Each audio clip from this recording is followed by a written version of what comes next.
everyone, thought I'd bring you along while I'm making a really quick couple of protein bowls.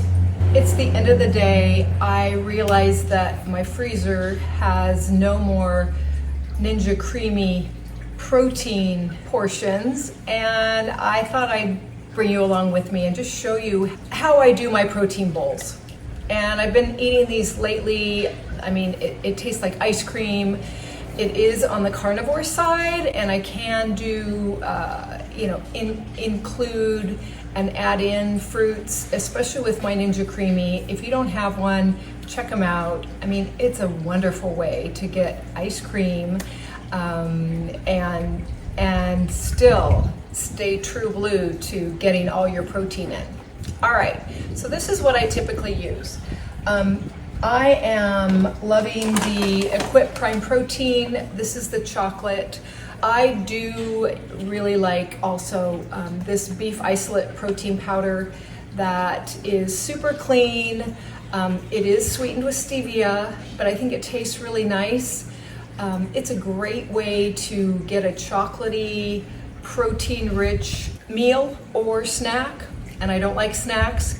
But getting that protein in is sometimes a little tough. And the only way I snack is at the end of my feeding window. I might top off my feeding window with a high protein treat like this. So in a scoop of this, it is about 21 grams of protein and 2 carbohydrates and 100 calories.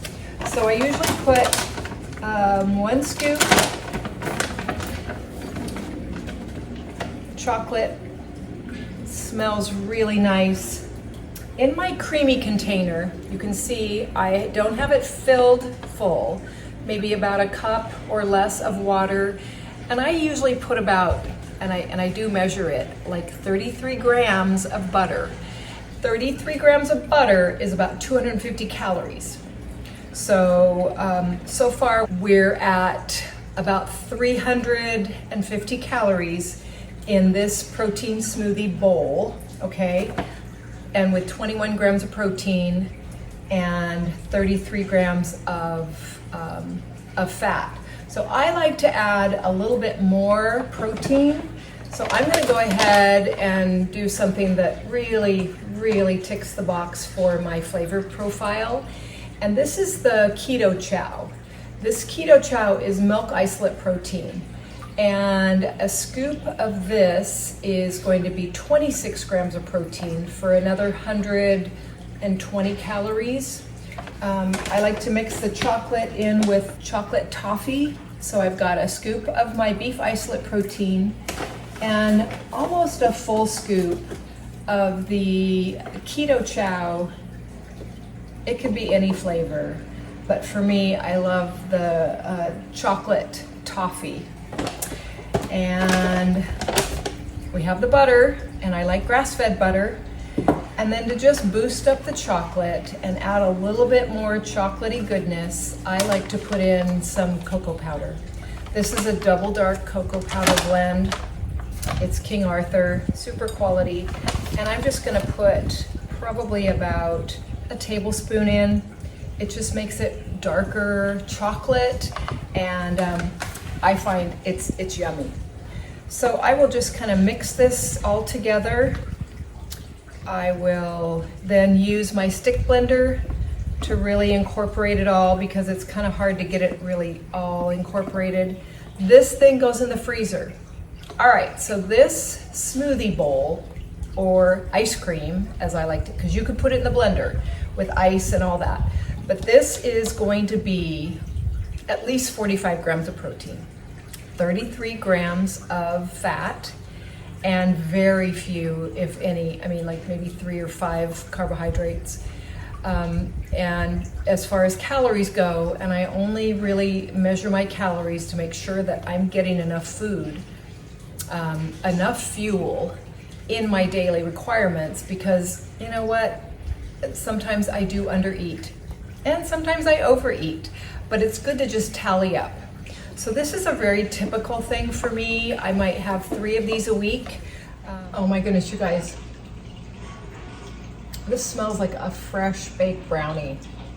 Oh, it's so delicious. And I just wanted to also point out that the Keto Chow, they come in single packets, and has a little bit of sucralose, which isn't my favorite, but I have to say that the flavor profile, they're really delicious, and that counts. So once in a while, you know, just something that isn't perfection is going to be okay, because it's giving us a really quality source of protein. Yes, it has a few additives that aren't pristine, but I'll make an exception there.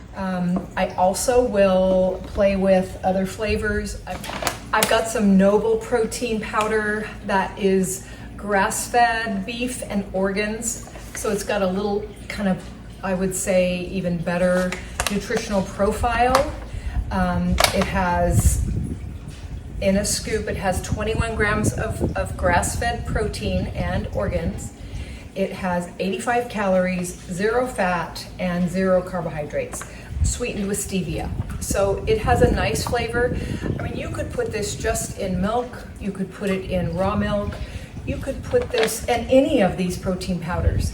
They can go in water, but I always want to add a little bit of fat, because it's really not going to be sustainable. My appetite's not going to be kind of suppressed. I'm gonna want more fat for satiety.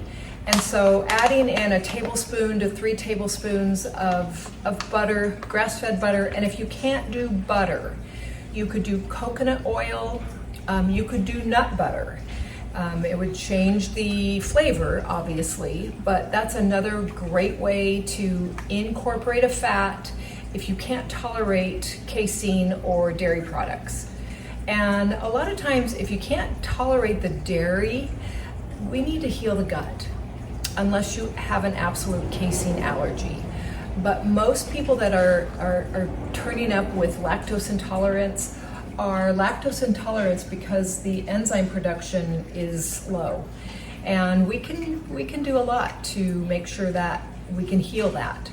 So that might be something that you're interested in. Anyway, a scoop of this in the same mixture, maybe about a cup of water, and I'll do boiling water or hot water to melt the butter. And then I add in, maybe some strawberries, some blueberries, whatever I want. I could add in some nut butter along with the, maybe I'll do 2 scoops of protein powder to get about 40 grams of protein, because I typically like to I feel best when I eat about 100 grams of protein a day. I'm 5'6", I weigh about 127, 125, whatever. I'm active, I'm 64 years old, and I want to stay that way, okay? So I highly recommend these 3 protein powders alongside quality dairy, grass-fed butter, and the Costco brand is what I like. And I mix that in my Ninja Creamy, and I tell you, I mean, it's delicious. If you're curious, I've got links in the description box, or go to my website. I have the resource page with these products and more. And those are things that I highly recommend, and I think you'll like too. Let me know what you think in the comments.